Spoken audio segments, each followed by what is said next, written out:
Hello friends, daily dictation के लिए channel को सब्सक्राइब कर लें और डिक्टेशन पसंद आए तो उसे लाइक करें और अपने दोस्तों में शेयर करें।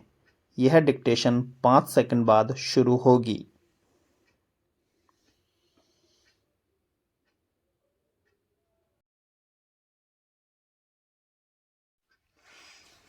स्टार्ट। 19 मार्च को रिजर्व बैंक ऑफ इंडिया की एक रिपोर्ट में कहा गया है कि भारत में प्रति व्यक्ति आय में लगातार वृद्धि हो रही है। वहीं राष्ट्रीय सांख्यिकी कार्यालय के मुताबिक भारत में आम आदमी की आमदनी बढ़ने और उनके द्वारा भोजन पर कम और कपड़े, मनोरंजन व अन्य मदों पर अधिक खर्च किए जाने से उनके जीवन स्तर में धीरे धीरे बेहतरी आ रही है। HDI रिपोर्ट 2022 में भारत अब 193 में से 134वें स्थान पर है। भारत की रैंकिंग में पिछले वर्ष की HDI 2021 के मुकाबले एक पायदान का सुधार हुआ है। 19 मार्च को RBI की रिपोर्ट में कहा भारत में प्रति व्यक्ति आय में लगातार वृद्धि हो रही है। जयंतीलाल भंडारी हाल ही में संयुक्त राष्ट्र द्वारा जारी मानव विकास सूचकांक रिपोर्ट 2022 में भारत अब 193 में से 134वें स्थान पर है। भारत की रैंकिंग में पिछले वर्ष की HDI 2021 रिपोर्ट के मुकाबले एक पायदान का सुधार हुआ है। नई रिपोर्ट जारी करने के बाद संयुक्त राष्ट्र ने भारतीय लोगों के मानव विकास सूचकांक में भारत की औसत बढ़त को दुनिया में सर्वश्रेष्ठ कहा है और भारत की सराहना की है। जहां 19 मार्च को रिजर्व बैंक ऑफ इंडिया की रिपोर्ट में कहा गया है कि भारत में प्रति व्यक्ति आय में लगातार वृद्धि हो रही है। वहीं राष्ट्रीय सांख्यिकी कार्यालय के मुताबिक भारत में आम आदमी की आमदनी बढ़ने और उनके द्वारा भोजन पर कम और कपड़े, मनोरंजन व अन्य मदों पर अधिक खर्च किए जाने से उनके जीवन स्तर में धीरे धीरे बेहतरी आ रही है।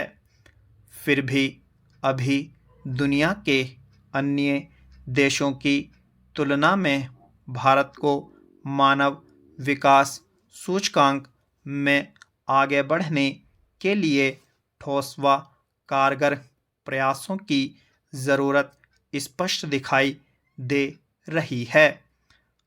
अभी भी दुनिया के अनेक देशों की तुलना में मानव विकास सूचकांक में देश बहुत पीछे हैं। ऐसे में हमें यह ध्यान रखना होगा कि जहां अर्थव्यवस्था समाज का अहम हिस्सा है, वहीं मानव विकास भी उतना ही महत्वपूर्ण है। सरकार के द्वारा सामाजिक अधोसंरचना पर उसी तरह निवेश किया जाना होगा जिस तरह भौतिक अधोसंरचना पर खर्च किया जा रहा है। अभी देश में करोड़ों लोगों की गरीबी और स्वास्थ्य की चुनौतियां बड़े पैमाने पर स्पष्ट दिखाई दे रही हैं। देश में अभी भी 15 करोड़ से अधिक लोग गरीबी की चिंताओं का सामना कर रहे हैं।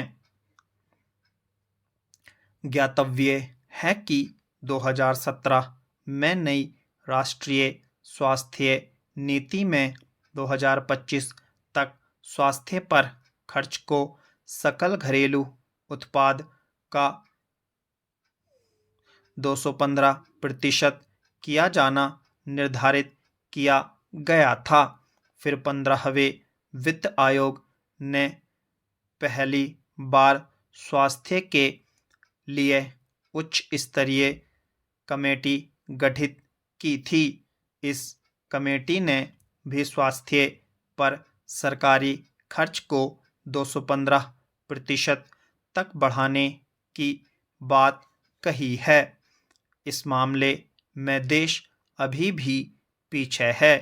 हम उम्मीद करें कि सरकार द्वारा यूएनपीडी की मानव विकास सूचकांक रिपोर्ट 2022 के मद्देनज़र देश में मानव विकास की गुणवत्ता बढ़ाने के लिए सार्वजनिक स्वास्थ्य प्रणाली, न्यायसंगत और उच्च गुणवत्ता वाली सार्वजनिक शिक्षा, कौशल विकास, रोजगार, सार्वजनिक सेवाओं में स्वच्छता, बहुआयामी गरीबी, भूख और कुपोषण खत्म करने के लिए नई जनकल्याण योजनाओं, सामुदायिक रसोई व्यवस्था तथा पोषण अभियान 2 को पूरी तरह कारगर व सफल बनाया जाएगा।